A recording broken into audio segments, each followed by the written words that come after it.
Did I read that correctly? Is there a question in this? Did I read that correctly? That's Is there my a question that is relevant to this hearing? Did I read that correctly? Do you really think that the United States Supreme Court, you're an officer of the court, is guided by white male supremacy? I believe that the First Amendment prohibits the president and other state officials that? for punishing people for Did their you honestly say that, Professor? I And you believe expect us, that the First as a Amendment, Democratic witness, to take you seriously? Are you kidding me? I believe that you should take You the First heard of Amendment curb your seriously, enthusiasm? Here's my saying, curb my nausea.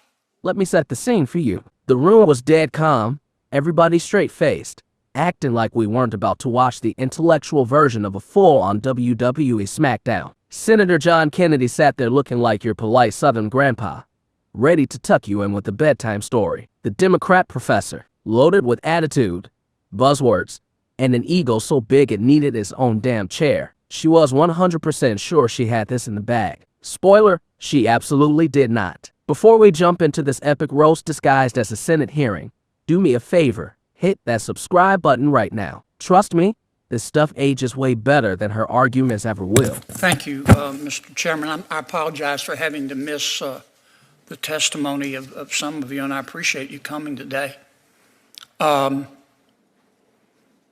Professor Franks, let me ask you, I listened to your and Ms. Hemingway's testimony and Professor Turley, so I got part of it. As I understand it, your position, Professor Franks, is that, I think you used the word myth. It is a myth that the Biden administration used government to compel speech, private speech, but that the Trump administration is doing that. Is that a fair characterization? Yes, that's correct. Okay. Do you think perhaps you're allowing your personal political beliefs to affect your objectivity here? No, I do not. What is guiding my answers here is that I'm looking to see what the Supreme Court has said. You notice that in the testimony about the censorship industrial complex. I got that part. No, I just want to clarify. No, but I've only got 5 minutes. Your answer is no, as I appreciate it. Let me ask you a couple questions. You wrote a law review article in December of 2023 for the New York University Law Review, and it was about the two cases, Bruin, Supreme Court case, and Dobbs. Remember that article? Yes, I do. Okay. In this article, you said, I'm going to quote your words, "Taken together, these two cases demonstrate that the Supreme Court has embraced the use of the Constitution as a tool of racial patriarchy," end quote. Did you say that? Yes. Okay. And then you went on to say, quote, "When the Supreme Court declares that there is a constitutional right to armed self-defense in public, it openly embraces and promotes a culture that privileges white men's ability to terrorize and kill those that they perceive as threats," close quote. Did I read that correctly? I believe so. Thank you for reading. Okay. And did you also say in that article, I'm going to quote again, quote, "by simultaneously expanding white men's right to kill and constricting women's right not to die, this Supreme Court," referring to the current United States Supreme Court, "has turned the Constitution into a homicide pact as well," close quote. Did you write that? That sounds like me. Okay.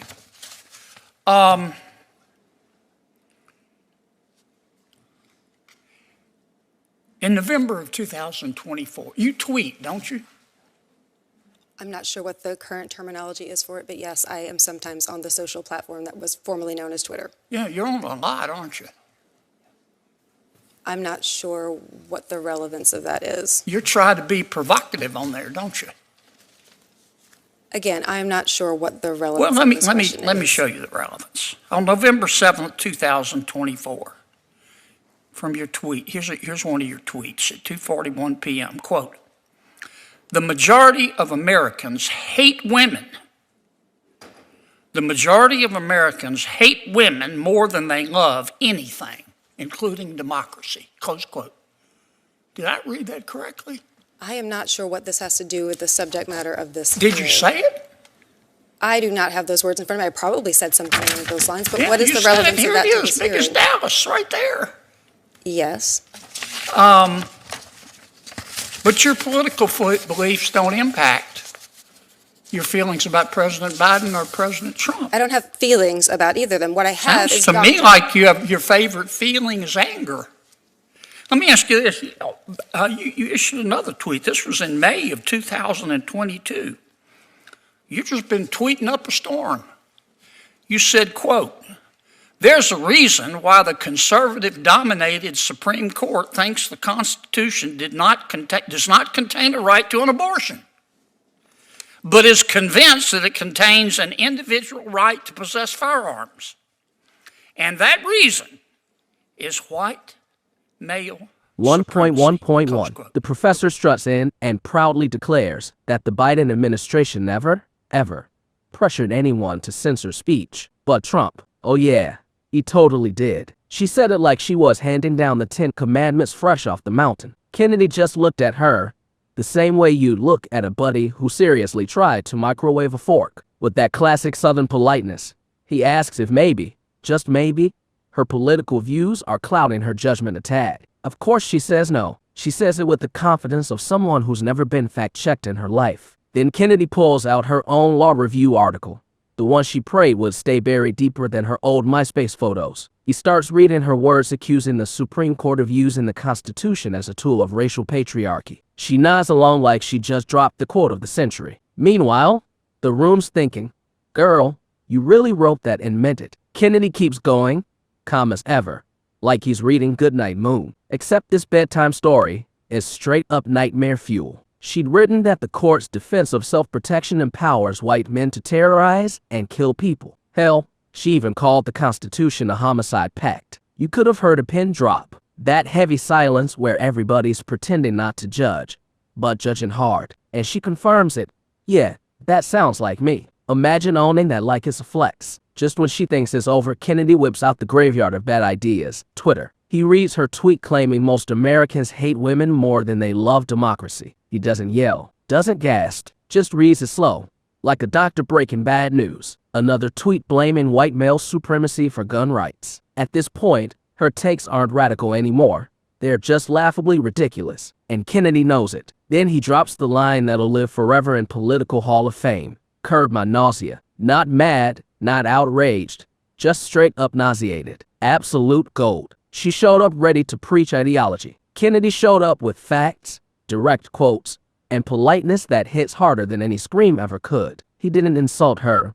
He let her own words do all the embarrassing. She brought the fury. He brought the footnotes. She brought feelings. He brought cold, hard receipts. By the end, Kennedy didn't just win. He pulled off the calmest, most hilarious takedown in Senate history. The professor walked in thinking she was gonna school America. She walked out looking like she needs a permanent Twitter timeout. If you love this Southern-style smackdown wrapped in a Senate hearing, smash that like button. Drop in the comments, was Kennedy too nice or just nice enough? And don't forget, hit subscribe for more of these fiery breakdowns where logic smiles politely